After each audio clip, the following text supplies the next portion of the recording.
Hello everyone, welcome to நித்துல்யாஸ் academy. இன்றைக்கி நம்ம பார்க்க போகிற டாபிக் ஆக்டிவ் வாய்ஸ் பாசிவ் வாய்ஸோடைய பார்ட் 1ஓட லிங்க் டிஸ்கிரிப்ஷனில் கொடுத்துருக்கேன். அதை பார்த்துட்டு வந்தீங்கன்னா தான் உங்களுக்கு இது ஈஸியாக இருக்கும் அண்டர்ஸ்டாண்ட் பண்ணிக்க. ஓகே, நம்ம ஆல்ரெடி டைப் 1 பார்த்துட்டோம். அதாவது வேர்ப் வந்து மெயின் வேர்ப் மட்டும் வச்சு வர சென்டென்ஸ் பார்த்தாச்சு. இப்போ டைப் 2 பார்த்திங்கன்னா கண்டினியூஸ் டென்ஸில் வரும். அது ப்ரெசன்ட் கண்டினியூஸாக இருந்தாலும் ஓகே, பாஸ்ட் கண்டினியூஸாக இருந்தாலும் ஓகே. நம்ம ஆக்டிவ்லேருந்து பாசிவ் சேஞ்ச் பண்ணும்போது டென்ஸ் மாறக்கூடாது. ப்ரெசன்ட் கண்டினியூஸில் இருந்துச்சுன்னா பாசிவ் வாய்ஸும் ப்ரெசன்ட் கண்டினியூஸில் தான் சேஞ்ச் பண்ணணும். பாஸ்ட் கண்டினியூஸில் இருந்துச்சுன்னா passive voice also should be in past continuous. Okay, so first நம்ம என்ன பண்ணணும், சப்ஜெக்ட் verb ஆப்ஜெக்ட் பிரிக்கணும். The mother is feeding the baby. Mother is feeding the baby. அம்மா குழந்தைக்கு என்ன பண்ணுறாங்க, உணவு கொடுக்குறாங்க. ஸோ த மதர், யார் அந்த வேலையை செய்கிறா, உணவு கொடுக்குறாங்கிறது வேலையை யார் செய்கிறா, அம்மா. ஸோ சப்ஜெக்ட்டு, வேலை செய்கிறவங்க முன்னாடி வந்ததுனால இது என்ன வாய்ஸு, ஆக்டிவ் வாய்ஸு. அவங்க என்ன பண்ணுறாங்க, ஃபீட் பண்ணுறாங்க. யாருக்கு, இந்த பேபிக்கு, இந்த ஆப்ஜெக்ட். ஓகேங்களா, இப்போ இதை நம்ம சேஞ்ச் பண்ண போகிறோம். ஃபஸ்ட்டு என்ன பண்ணுவோம், ஆப்ஜெக்டை சப்ஜெக்டாக எடுத்துகிட்டு வருவோம். இது எல்லாத்துலேயுமே எல்லா டைப்புக்குமே சேம் மெத்தடு தான், த பேபி. செகண்ட் ஸ்டெப் என்ன பண்ணுவோம், நம்ம be verb put appropriate be verb இல்லையா, அது நம்ம தேர்ட் பாயிண்ட்டை எழுதியிருப்போம். பட் நம்ம சேஞ்ச் பண்ணும்போது இது second step, put appropriate be verb. ஆனால் நம்மளுக்கு ஆல்ரெடி இங்கே பி வேர்ப் இருக்குது. நான் இந்த மாதிரி வரும்போது நான் என்ன சொல்லியிருக்கேன், மெயின் வேர்ப் மட்டும் வரும்போது பி வேர்ப் நம்ம கண்டுபிடிச்சி போடணும். கண்டினியூஸ் டென்ஸ் வரும்போது நம்ம என்ன போடணும்னு சொல்லியிருக்கோம், பீயிங் போடணும்னு சொல்லியிருக்கிறோம் இல்லையா. ஸோ எதுக்கு பீயிங் வருதுன்னு நான் இப்போ சொல்கிறேன். ஈஸ் ஃபீடிங், இந்த ஐஎன்ஜி வச்சு வருது இல்லையா, இது வந்து பி வேர்பு கூட சேர்ந்து வந்துச்சுன்னா இது என்ன டென்ஸ்னால் கண்டினியூஸ் டென்ஸ்னு அர்த்தம். இது இல்லாமல் ஐஎன்ஜி வருது, இப்போ ஸ்விம்மிங் இஸ் அ குட் எக்ஸசைஸ்னு வச்சுக்கோங்களேன். அந்த ஸ்விம்மிங் வந்து இதில் ஜெரண்ட். ஓகேவா, எல்லா இடத்துலையும் ஐஎன்ஜி வேர்டு வந்து வெர்பு 4ஆக தான் இருக்கணும்னு அவசியம் இல்லை. அதாவது கண்டினியூஸ் டென்ஸாக தான் இருக்கணும்னு அவசியம் கிடையாது. ஸோ ஆனால் பி வேர்பு கூட வர இடத்துல ஐஎன்ஜி வந்துச்சுன்னா அது கண்டினியூஸ் டென்ஸ். ஸோ இது ப்ரெசன்ட் கண்டினியூஸ். நம்ம பாருங்கள், ஈஸ்ங்கிறது நம்ம போட்டுக்கிறோம். ஏன் ஈஸே போடுறோன்னா, பேபியும் வந்து சிங்குலர், அதனால் ஈஸ் போடுறோம். ஒரு வேளை பேபிஸ் அப்படின்னு இருந்துச்சுன்னா நம்ம சிங்குலர் பதிலாக இந்த ஈஸா ஆர்னு ப்ளூரலில் சேஞ்ச் பண்ணணும். டென்ஸ் தான் மாறக்கூடாது, ஆனால் சிங்குலர் ப்ளூரல் சப்ஜெக்ட்டுக்கு தகுந்த மாதிரி மாறும். ஓகேங்களா, ஸோ ஈஸ் போட்டாச்சு. அடுத்தது தேர்ட் ஸ்டெப்பாக நம்ம என்ன போட்டிருப்போம், மெயின் வேர்பை வேர்பு 3ஆக மாற்றணும். ஸோ ஃபீட் அப்படிங்கிறத வேர்பு 3ஆக மாற்றணும் அப்படின்னம்னா ஃபெட், ஃபீட், ஃபெட். இப்போ நம்மளுக்கு என்ன டென்ஸ் ஆகிடுச்சு, ப்ரெசன்ட் டென்ஸ் ஆகிடுச்சு. ஆனால் நம்மளோட கொஸ்டினில் என்ன இருக்குது, ப்ரெசன்ட் கண்டினியூஸ் டென்ஸ் இருக்குது இல்லைங்களா. ஸோ நம்ம எதை வச்சு இது கண்டினியூஸ்ங்கிறோம், இந்த ஐஎன்ஜி வச்சு தான் கண்டினியூஸ் டென்ஸ் அப்படின்னு சொல்கிறோம். ஸோ நம்மளுக்கு திருப்பி இங்கே கண்டினியூஸ் டென்ஸ் வேணுங்கிறதுனால பீயிங், அதாவது ஃபீட் ப்ளஸ் பீயிங் தான் ஃபீடிங். அந்த பீயிங் நம்ம பிரிச்சுட்டு அதுக்கப்புறம் ஃபீடை வந்து நம்ம என்ன பண்ணியிருக்கிறோம், வேர்பு 3ல் சேஞ்ச் பண்ணியிருக்கிறோம். திருப்பி சொல்கிறேன், ஃபஸ்ட்டு நம்ம பி வேர்பு போடுவோம். ஆல்ரெடி நம்மளுக்கு பி வேர்ப் இருக்கிறதுனால அந்த பி வேர்பையும் இங்கே போட்டுக்கிறோம். சிங்குலர் ப்ளூரல் மட்டும் இந்த சப்ஜெக்டை பார்த்து இங்கே நம்ம எழுதிக்கலாம். செகண்ட் வந்து என்ன பண்ணணும்னா, நம்மளுக்கு கொஸ்டின் வந்து ப்ரெசன்ட் கண்டினியூஸில் இருக்குது. ஸோ நம்ம எழுதக்கூடிய ஆன்சரும் கண்டினியூஸ் டென்ஸில் இருக்கணும். அதனால் ஃபீட் ப்ளஸ் ஐஎன்ஜி பீயிங் இருக்கிறதுல பீயிங்கை நம்ம பிரித்து எடுத்துகிறோம். கண்டினியூஸ் டென்ஸை எடுத்து இங்கே எழுதிக்கிறோம். அடுத்தது மெயின் வேர்பு வேர்பு 3ல் சேஞ்ச் பண்ணணும். அதனால் ஃபீடு ஃபெட்டுன்னு சேஞ்ச் பண்ணிக்கிறோம். இப்போ பை ஆட் பண்ணிவிட்டு சப்ஜெக்டை ஆப்ஜெக்டாக மாற்றிடலாம்.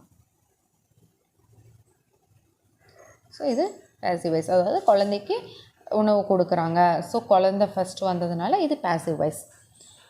They are enjoying the music. They are enjoying the music. அவர்கள் மியூசிக்கை என்ஜாய் பண்ணுறாங்க. அவர்கள் யார் என்ஜாய் பண்ணுறாங்க, அவர்கள். ஸோ இது சப்ஜெக்ட்டு முன்னாடி வந்திருக்கிறதுனால இது ஆக்டிவ் வாய்ஸு. செயல் செஞ்சவங்க முன்னாடி வந்திருக்காங்க. அவங்க என்ன பண்ணுறாங்க, ஆர் என்ஜாயிங். ஸோ இது என்னது, வேர்பு. என்ன என்ஜாய் பண்ணுறாங்க, மியூசிக். ஸோ ஃபஸ்ட்டு என்ன பண்ணணும், ஆப்ஜெக்டை சப்ஜெக்டாக மாற்றணும், த மியூசிக். செகண்ட் ஸ்டெப் என்ன பண்ணணும், பி வேர்பு போடணும். ஆல்ரெடி நம்மளுக்கு இங்கே பி வேர்ப் இருக்குது, ஆனால் தே ப்ளூரல்ங்கிறதுனால இங்கே ஆர் இருக்குது. இங்கே என்னதுக்கு, மியூசிக் இருக்குது. ஸோ சிங்குலர் மியூசிக் அப்படிங்கிறது. ஸோ ஆர் என்னவா சேஞ்ச் ஆகும்னா ஈஸ்னு சேஞ்ச் ஆகும். தென் இது கண்டினியூஸ் டென்ஸ் மாறாமல் இருக்கணுங்கிறதுக்காக என்ஜாய் ப்ளஸ் பீயிங்கை பிரித்து பீயிங்கை ஃபஸ்ட் எழுதிக்கிறோம். தென் என்ஜாயை வேர்பு 3ல் சேஞ்ச் பண்ணணும். Enjoy, enjoyed, enjoyed. So enjoyed. அடுத்து பை ஆட் பண்ணணும். நெக்ஸ்ட்டு சப்ஜெக்டை ஆப்ஜெக்டாக மாற்றணும். அப்போ தே என்னென்னு சேஞ்ச் ஆகும், தெம்னு சேஞ்ச் ஆகும். ஓகேங்களா. Next, Priya was eating breakfast. Priya was eating breakfast. நம்ம இது வரைக்கும் ரெண்டும் ப்ரெசன்ட் டென்ஸில் ப்ரெசன்ட் கண்டினியூஸ் பார்த்தோம். இப்போ பாஸ்ட் கண்டினியூஸில் பார்க்குறோம். ஸோ யார் பிரேக்ஃபாஸ்ட்டு சாப்பிட்றா, பிரியா. ஸோ செய்கிறவங்க முன்னாடி வந்திருக்கிறதுனால இது ஆக்டிவ் வாய்ஸ். என்ன பண்ணுறாங்க, ஈட்டிங். ஸோ இது வந்து வேர்பு. என்ன சாப்பிட்றாங்க, பிரேக்ஃபாஸ்ட். இது ஆப்ஜெக்ட். ஸோ ஆப்ஜெக்டை சப்ஜெக்டாக மாற்றுறோம், பிரேக்ஃபாஸ்ட். தென் பி வேர்பு போடணும். பிரியா சிங்குலர், ஆல்ரெடி வாஸ் இருக்குது. பிரேக்ஃபாஸ்ட்டும் சிங்குலர் தான். ஸோ அதே வாஸ் நம்ம இங்கே எழுதிக்கலாம். இப்போ கண்டினியூஸ் டென்ஸ்க்காக ஈட் ப்ளஸ் பீயிங்கை பிரித்து பீயிங்கை நம்ம இங்கே எடுத்துடுறோம். இப்போ ஈட் மட்டும் இருக்கும். ஈட்டோடைய வேர்பு 3 என்ன, eat, ate, eaten. So eaten எழுதிக்கலாம். நெக்ஸ்ட் பை ஆட் பண்ணிக்கலாம். அடுத்தது பிரியாவை சப்ஜெக்டாக ஆப்ஜெக்டாக மாற்றுறோம். ஸோ பிரியா இங்கே வந்துடும். Next, he is driving a car. he is driving a car. யார் கார் ஓட்டுறா, he, அவன். ஸோ கார் ஓட்டுறவங்க ஃபஸ்ட்டில் வந்திருக்காங்க, சப்ஜெக்ட். ஸோ இது ஆக்டிவ் வாய்ஸ். நான் எதையாக ரிப்பீட்டடாக சொல்லிகிட்டு இருக்கேன்னா நம்ம ஆக்டிவ் வாய்ஸ், பேசிவ் வாய்ஸ், இது ஆக்டிவில் இருக்கா பேசிவில் இருக்கான்னு கண்டுபிடிக்கிறது மைண்டில் வந்துகிட்டே இருக்கணும் இல்லையா, அதுக்காக சொல்கிறேன். ஸோ அவங்க என்ன பண்ணுறாங்க, ட்ரைவ் பண்ணுறாங்க. அதனால் இது வேர்பு. அவங்க என்ன ட்ரைவ் பண்ணாங்க, கார். ஓகேங்களா. ஸோ ஆப்ஜெக்ட் சப்ஜெக்டாக வரும்போது அ கார். இங்கே ஆல்ரெடி ஹீ சிங்குலருங்கிறதுனால ஈஸ் இருக்குது, காரும் சிங்குலர்னால ஈஸ் நம்ம அப்படியே போட்டுக்கிறோம். ட்ரைவிங், ட்ரைவ் ப்ளஸ் பீயிங்னு இருக்குது, பீயிங் இங்கே எடுத்து எழுதிக்கிறோம். தென் ட்ரைவ்னு இருக்கும். இதோடைய verb 3, drive, drove, driven. So இங்கே ட்ரைவன் போட்டுக்கலாம். தென் பை ஆட் பண்ணி ஹீ சப்ஜெக்டாக ஆப்ஜெக்டாக வரும்போது ஹிம்னு சேஞ்ச் ஆகும். இது பேசிவ் வாய்ஸ். ஓகேங்களா. children are painting pictures. children are painting pictures. யார் பிக்சர் வரைகிறா, children. children தான் பெயிண்ட் பண்ணுறாங்க. ஸோ செயலில் செய்கிறவங்க ஃபஸ்ட்டு வந்திருக்காங்க. ஸோ இது என்ன வாய்ஸ், ஆக்டிவ் வாய்ஸ். என்ன பண்ணுறாங்க, பெயிண்ட் பண்ணுறாங்க. இது வேர்பு. என்ன பெயிண்ட் பண்ணுறாங்க, பிக்சர்ஸ். இது ஆப்ஜெக்ட். ஸோ மாற்றும்போது பிக்சர்ஸ். ஓகே, சில்ட்ரனும் ப்ளூரல், பிக்சர்ஸும் ப்ளூரல். அதனால் நம்ம அப்படியே ஆர் போட்டுக்கிறோம். ஒரு வேளை இங்கே பிக்சர்னு இருந்துச்சுன்னா இது சிங்குலர் ஆயிரும், இங்கே ஈஸ் போடணும். இப்போ பெயிண்டிங் வந்து பெயிண்ட் ப்ளஸ் பீயிங்னு பிரித்து பீயிங்கை இங்கே எடுத்துக்கிறோம். தென் பெயிண்ட் இருக்கும். Paint, painted, painted. பெயிண்டோட வேர்ப் 3 என்னது, பெயிண்டட். ஸோ இங்கே பெயிண்டட் போட்டுக்கிறோம். தென் பை ஆட் பண்ணிக்கலாம். அடுத்தது சப்ஜெக்டை ஆப்ஜெக்டாக மாற்றும்போது என்னென்னு வரும், சில்ட்ரன். ஓகே. ஸோ ஃபஸ்ட்டு டைப்பில் நம்ம பி வேர்பு கண்டுபிடிச்சி போடுவோம். செகண்ட் டைப்பில் பி வேர்ப் ஆல்ரெடி இருக்கும், அது சிங்குலர் ப்ளூரல் மட்டும் பார்த்துட்டு கண்டினியூஸ் டென்ஸ் மாறாமல் இருக்கிறதுக்காக இந்த பீயிங் பிரித்து பி வேர்பு கிட்ட போட்டுட்டு அதுக்கப்புறம் மெயின் வேர்பு வேர்பு 3ல் நம்ம பிரிச்சுருக்கிறோம். ஓகே. ஓகே, இப்போது டைப் 3 இதில் வந்து பர்ஃபெக்ட் டென்ஸ் வச்சு வரும். They had won the game. They had won the game. அந்த கேமை அவர்கள் வின் பண்ணிட்டாங்க. யார் வின் பண்ணாங்க, தே. ஸோ வின் அப்படிங்கிற செயலை செஞ்சது யார், தே, அவர்கள். ஸோ இது வந்து என்ன வாய்ஸு, ஆக்டிவ் வாய்ஸு. அவங்க என்ன பண்ணிட்டாங்க, ஹேட் ஒன், வின் பண்ணிட்டாங்க. என்ன வின் பண்ணாங்க, கேம். ஓகே, ஃபஸ்ட்டு ஆப்ஜெக்டை சப்ஜெக்டாக மாற்றுறோம், த கேம். பாஸ்ட் பர்ஃபெக்ட் டென்ஸாக இருந்துச்சு அப்படின்னா சிங்குலராக இருந்தாலும் ப்ளூரலாக இருந்தாலும் அதுவே தான் வரும். ஸோ ஹேட் போட்டுக்கலாம். இப்போ எப்போவுமே வந்து ஹேட் வந்துச்சுன்னா அதோடைய வேர்ப் 3 ஃபார்ம் தான் வரும். Had I mean perfect tense வந்துச்சுன்னா மெயின் வேர்ப் வந்து வேர்பு 3 தான் வரும். ஹேவ் வந்தாலும் சரி, ஹேஸ் வந்தாலும் சரி, ஹேட் வந்தாலும் சரி, அது பக்கத்தில் மெயின் வேர்ப் வேர்பு 3ல் தான் இருக்கும். ஸோ நம்மளுக்கு அந்த பிரச்சனையும் கிடையாது சேஞ்ச் பண்ண வேண்டியது. நம்ம இதில் பண்ண வேண்டிய ஒன்று என்ன அப்படின்னு சொன்னால் பீன் அப்படிங்கிற வேர்பு தான், பி வேர்பு தான் நம்ம ஆட் பண்ணணும். ஏன்னா செகண்ட் ஸ்டெப் அதுதான் இல்லையா. ஸோ பீன் வேர்புங்கிற ஆட் பண்ணணும். தென் பை ஆட் பண்ணிக்கலாம். அடுத்தது தே வந்து தெம்னு சேஞ்ச் ஆகும். அடுத்த example, someone has stolen my pen. someone has stolen my pen. பெண்ணை திருடிட்டாங்க. யார் திருடினாங்க, someone, யாரோ. ஸோ செயலை செஞ்சவங்க தான் ஃபஸ்ட்டு வந்திருக்குது. ஸோ இது என்ன வாய்ஸ் அப்படின்னா active voice. has stolen verb, என்ன திருடினாங்க, my pen object. So first என்ன பண்ணணும், மை பென் அப்படிங்கிறத நம்ம எழுதிக்கணும். தென் someone, யாரோ ஒருத்தங்க, அப்போ சிங்குலர் ஹேஸ் வந்திருக்கு. மை பென் இதுவும் சிங்குலர் தான். ஸோ ஹேஸ் தான் போட்டுக்கலாம். இது வேர்பு 3ல் இருக்கிறதுனால நம்ம ஆல்ரெடி இங்கேயும் நம்ம வேர்ப் 3 எழுதிக்கலாம். ஸோ பி வேர்ப் ஆட் பண்ணணும் இல்லையா. ஸோ இந்த பர்ஃபெக்ட் டென்ஸ் வந்துச்சுன்னா பி வேர்ப் என்ன யூஸ் பண்ணணும், பீன் ஆட் பண்ணணும். தென் பை ஆட் பண்ணிவிட்டு சம்ஒன். இது வந்து நம்ம எழுதினாலும் இருக்கலாம், எழுதாட்டியும் இருக்கலாம். ஏன்னா நம்ம எக்ஸாம்பிளில் ஃபஸ்ட்டு எக்ஸாம்பிளில் பார்த்தோம் இல்லையா, ஸோ யாருன்னு தெரியாத பட்சத்தில் நம்ம அந்த சப்ஜெக்டை எழுதாமையும் விட்டுடலாம். My pen has been stolen இப்படியும் இருக்கலாம், வேணும்னா பை சம்ஒன்னும் எழுதிக்கலாம். Next they have already discussed the book. they have already discussed the book. they யார் டிஸ்கஸ் பண்ணாங்க, they subject. have already discussed, the have டிஸ்கஸ்டும் வேர்பு. இந்த ஆல்ரெடிங்கிறது அட்ஜங்க்ட்டு, எப்போ அப்படிங்கிறதுக்கு ஆன்சர் கொடுக்குது இல்லையா, ஸோ இது அட்ஜங்க்ட்டு, புக்குங்கிறது ஆப்ஜெக்ட். நம்ம இந்த ஆல்ரெடி அப்படியே வச்சுக்கலாம், இல்லை லாஸ்ட்லேயும் நம்ம போட்டுக்கலாம். நம்ம இப்படியே வச்சு செஞ்சுக்கலாம்.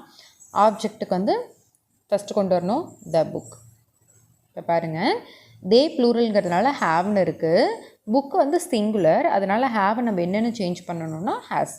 இதுவும் ப்ரெசன்ட் பர்ஃபெக்ட்டுக்கு மட்டும்தான் இந்த டவுட் வரும், ஹேவா ஹேஸான்னு சொல்லிட்டு. பாஸ்ட் பர்ஃபெக்ட் ஹேடுனா சிங்குலர் ப்ளூரல் ரெண்டுக்குமே ஹேடு தான் வரும். ஓகேங்களா, ஹேஸ் ஆல்ரெடி. இப்போ வேர்பு த்ரீலே தான் இருக்கும். So discussed. நம்ம என்ன பண்ணணும், second step be verb add பண்ணணும் இல்லையா. ஸோ ஹேவ் வேர்புக்கு பி வேர்ப் என்னது, been. Already been discussed. So இந்த பீன் எங்கே வேணால் போட்டுக்கலாம். ஹேஸ் பீன் ஆல்ரெடி டிஸ்கஸ்டுன்னு போட்டுக்கலாம், ஹேஸ் ஆல்ரெடி பீன் டிஸ்கஸ்டுன்னு போட்டுக்கலாம். இந்த ஆல்ரெடியை இங்கேயும் போட்டுக்கலாம், இங்கேயும் வச்சுக்கலாம், நம்ம சென்டென்ஸோட லாஸ்ட்லேயும் வச்சுக்கலாம். ஸோ இது விஷயம் இல்லை. So okay, discussed. Next by add பண்ணணும், தே வந்து தெம்னு சேஞ்ச் ஆகும். இது இன்னொரு டைம் நான் சொல்லிடுறேன். ஸோ ஆல்ரெடிங்கிறது அட்ஜங்க்ட்டு, அந்த அட்ஜங்க்ட்டை நம்ம இங்கேயும் வச்சுக்கலாம், லாஸ்ட்லேயும் போட்டுக்கலாம். ஸோ நம்ம இதை இப்போதைக்கு நீங்கள் மறந்துடுங்க. ஓகே, ஆப்ஜெக்டை சப்ஜெக்டாக கொண்டு வரோம். தே ப்ளூரல்ங்கிறதுனால ஹேவ் இருக்குது, நம்ம புக்கு சிங்குலருங்கிறதுனால ஹேஸ்னு சேஞ்ச் பண்ணிக்கிறோம். ஹேவ், ஹேஸ், ஹேடு இந்த வேர்ப் வந்ததுன்னா மெயின் வேர்பு வெர்பு த்ரீல தான் வரும். ஸோ நம்ம அதை எதுவும் சேஞ்ச் பண்ண வேண்டியது கிடையாது. நம்ம பி வேர்ப் ஆட் பண்ணணுங்கிறதுக்காக இந்த வேர்புக்கு பீன் ஆட் பண்ணிக்கிறோம். நெக்ஸ்ட்டு பை ஆட் பண்ணி சப்ஜெக்டை ஆப்ஜெக்டாக மாற்றிக்கிறோம். Next I have made tea. I have made tea. யார் டீ ப்ரிப்பேர் பண்ணுறா, ஐ. ஸோ இது சப்ஜெக்ட், செயலை செஞ்சவங்க முன்னாடி வந்ததுனால இது active voice. Have made verb, ட்ரீங்கிறது ஆப்ஜெக்ட். ஸோ ஆப்ஜெக்ட் ஃபஸ்ட்டில் வந்துச்சுன்னா டீ. ஐ கிட்ட ஹாவ் வரும், டீ சிங்குலர்னால ஹாவ் பதிலாக நம்ம என்ன போட்டுக்கணும், ஹேஸு. ஆல்ரெடி மேடுன்னு இருக்குது, வேர்பு த்ரீ தான் இருக்கும். ஸோ நம்ம மேட் யூஸ் பண்ணிக்கலாம். இப்போ இதோட பி வேர்பு என்னது, பீன் ஆட் பண்ணிக்கலாம். தென் பை ஆட் பண்ணிவிட்டு சப்ஜெக்ட் ஆப்ஜெக்டாக மாறும்போது ஐ வந்து என்னவா சேஞ்ச் ஆகும், மீன் சேஞ்ச் ஆகும். நெக்ஸ்ட்டு தென்றல் ஹேஸ் ரெட் த புக். தென்றல் ஹேஸ் ரெட் த புக். யார் புக் ரீட் பண்ணுறா, தென்றல். ஸோ சைடில் செஞ்சவங்க முன்னாடி வந்ததுனால இது ஆக்டிவ் வாய்ஸு. ஹேஸ் ரெட், இது வந்து ரீடுன்னு படிக்கக்கூடாது, ரெட்னு தான் படிக்கணும். ப்ரெசன்ட் டென்ஸில் தான் ரீடு. இது வந்து வேர்பு த்ரீ ஹேஸ் வந்துருக்கிறதுனால ஸோ இது ரெட்னு தான் ரீட் பண்ணும். So verb. த புக்குங்கிறது object. So the book object சப்ஜெக்டாக வந்துடுச்சு. புக்கும் சிங்குலர், ஹேஸும் சிங்குலருங்கிறதுனால நம்ம அப்படியே போட்டுக்கலாம். ரெட் ஆல்ரெடி வேர்பு த்ரீயில் தான் இருக்கிறதுனால நம்ம ரெட்னு போட்டுக்கலாம். இப்போ இதோடைய பி வேர்பு என்னது, பீன் ஆட் பண்ணியாச்சு. தென் பை ஆட் பண்ணிவிட்டு சப்ஜெக்ட் ஆப்ஜெக்டாக வரும்போது தென்றல் எழுதிக்கலாம்.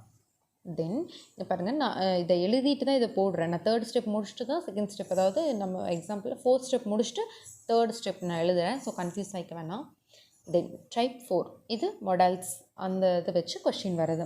He will mail the package tomorrow. He will mail the package tomorrow. So யார் மெயில் பண்ணுவாங்க, ஹீ, அவன். ஸோ சப்ஜெக்ட் முன்னாடி வந்திருக்குது. ஸோ இது ஆக்டிவ் வாய்ஸு. அவங்க என்ன பண்ணுவாங்க, மெயில். ஸோ இது வேர்பு. என்ன மெயில் பண்ணுவாங்க, த பேக்கேஜை. ஓகே, ஆப்ஜெக்டை எப்போ, டுமாரோ. இது நம்மளுக்கு தேவையில்லை, வச்சுக்கலாம். ஸோ ஆப்ஜெக்ட் ஃபஸ்ட்டு வரும்போது த பேக்கேஜ். இப்போ இந்த இதில் வந்து சிங்குலர் ப்ளூரல் எதுவுமே பிரச்சனையே கிடையாது. இங்கே என்ன இருக்கோ நம்ம அதை தான் அப்படியே எழுத போகிறோம். வில். ஓகே, இதோட பி வேர்ப் என்ன, மாடல்ஸ் வந்துச்சுன்னா அதோட பி வேர்ப் என்ன போடணுன்னா பி தான் போடணும். So will be. இது மெயில்னு இருக்குது, இதோடைய verb 3 mail, mailed, mailed. Then fourth step என்ன பண்ணோம், பை ஆட் பண்ணோம். லாஸ்ட்டானது சப்ஜெக்ட் ஆப்ஜெக்டாக வரும்போது ஹிம்னு சேஞ்ச் ஆகும். The company subject. The company will hire. ஹையர்னா என்னது? அப்பாயிண்ட் பண்ணுறது, நியூ ஒர்க்கர்ஸை அப்பாயிண்ட் பண்ணுறது. ஸோ இது வேர்பு. நியூ ஒர்க்கர்ஸ்னு ஆப்ஜெக்ட். ஸோ ஆப்ஜெக்ட் வந்து சப்ஜெக்டாக வரும்போது நியூ ஒர்க்கர்ஸ். ப்ளூரல் இருந்தாலும் பிரச்சனை கிடையாது, வில்னே தான் வரும். ஹையரோடைய வேர்பு 3 என்னது? ஹையர்டு. ஸோ இதோட பி வேர்பு என்னது? பி. இந்த ரெண்டுக்கு இடையில தான் நம்ம யூஸ் பண்ணுவோம். இங்கேயும் பார்த்தீங்கன்னா பர்ஃபெக்ட் டென்ஸில் ஹேவ் வேர்புக்கும் மெயின் வேர்புக்கும் இடையில தான் பீன் யூஸ் பண்ணோம். அதே மாதிரி தான் மொடல்ஸ்க்கும் மெயின் வேர்புக்கு இடையில தான் பி வேர்ப் யூஸ் பண்ணுறோம். ஓகேவா? யூஸ் பண்ணிவிட்டு பை ஆட் பண்ணிவிட்டு த கம்பெனி ஆப்ஜெக்ட் சப்ஜெக்ட்லேயே அதை ஆப்ஜெக்டை சேஞ்ச் பண்ணுறோம். Then she will deliver the letter. She will deliver the letter. யார் லெட்டர் டெலிவர் பண்ணுவா? ஷீ. ஸோ செயலை செய்கிறவங்க முன்னாடி வந்திருக்கிறதுனால இது என்னது? Active voice. ஸோ டெலிவருங்கிறது வேர்பு, லெட்டருங்கிறது ஆப்ஜெக்ட். ஸோ ஆப்ஜெக்டை சப்ஜெக்டை சேஞ்ச் பண்ணும்போது த லெட்டர் வில் அப்படியே தான் வரும். இதோட பி வேர்பு என்ன? பி. டெலிவரோடைய வேர்பு 3 என்ன? டெலிவர்டு. நெக்ஸ்ட்டு பை ஆட் பண்ணணும். அடுத்தது ஷீ. சப்ஜெக்ட் ஆப்ஜெக்டாக வரும்போது ஹர்னு சேஞ்ச் ஆகும். Arun can build a building. யார் பில்ட் பண்ணுறா? அருண். ஸோ செயலை செஞ்சவங்க ஃபஸ்ட் வந்ததுனால இது என்ன வாய்ஸு? Active voice. கேன் பில்டுங்கிறது வேர்பு, அ பில்டிங்கிறது ஆப்ஜெக்ட். ஸோ ஆப்ஜெக்ட் சப்ஜெக்டாக வரும்போது a building. So singular plural பிரச்சனை கிடையாது. கேன். இதோட பி வேர்பு என்ன? பி. பில்டோடைய வேர்பு 3 என்ன? Build, build, build. ஓகேங்களா? இதில் டி வரும், அது டி வரும். பில்ட் வேர்பு 3 போட்டோம். தென் பை ஆட் பண்ணிவிட்டு சப்ஜெக்ட் ஆப்ஜெக்டாக சேஞ்ச் பண்ணும்போது அருண்னு வரும். Then I shall meet you. I shall meet you. யார் மீட் பண்ணுறேன்னு சொல்கிறா? ஐ சப்ஜெக்ட்டு, மீட் வெர்பு, யூங்கிறது ஆப்ஜெக்ட்டு. ஸோ செயலை செஞ்சவங்க ஃபர்ஸ்ட் வந்ததுனால இது என்னது? Active voice. ஆப்ஜெக்டை சப்ஜெக்டாக மாற்றுறோம் ஃபஸ்ட்டு ஸ்டெப்பு. Second shall. இதோட பி வேர்பு என்ன? பிஏ தான். தென் மீட்டோடைய verb 3 meet, met, met. So met போட்டுக்கிறோம். தென் பை ஆட் பண்ணிவிட்டு ஐ பின்னாடி வரும்போது மீன் சேஞ்ச் ஆகும். அதாவது இந்த ரெண்டு கடையில் இதோட பி வேர்பு போட்டுட்டோம், மெயின் வேர்பு 3ல் சேஞ்ச் பண்ணிட்டோம், பை ஆட் பண்ணிட்டோம். சப்ஜெக்ட் ஆப்ஜெக்டாக வரும்போது மீன் போட்டுட்டோம். ஓகே, இப்போ நான் எக்ஸசைஸ் கொஸ்டின்ஸ் கொடுக்குறேன், நீங்கள் இதை ஒர்க் அவுட் பண்ணி பாருங்கள். இந்த வீடியோ உங்களுக்கு பிடிச்சிருந்தால் லைக் பண்ணுங்கள், ஷேர் பண்ணுங்கள். மறக்காமல் உங்களோட கருத்துக்களை கமெண்ட்ஸில் சொல்லுங்கள். We'll meet you with the next video. Until then, it's bye from Kausalya. Thank you.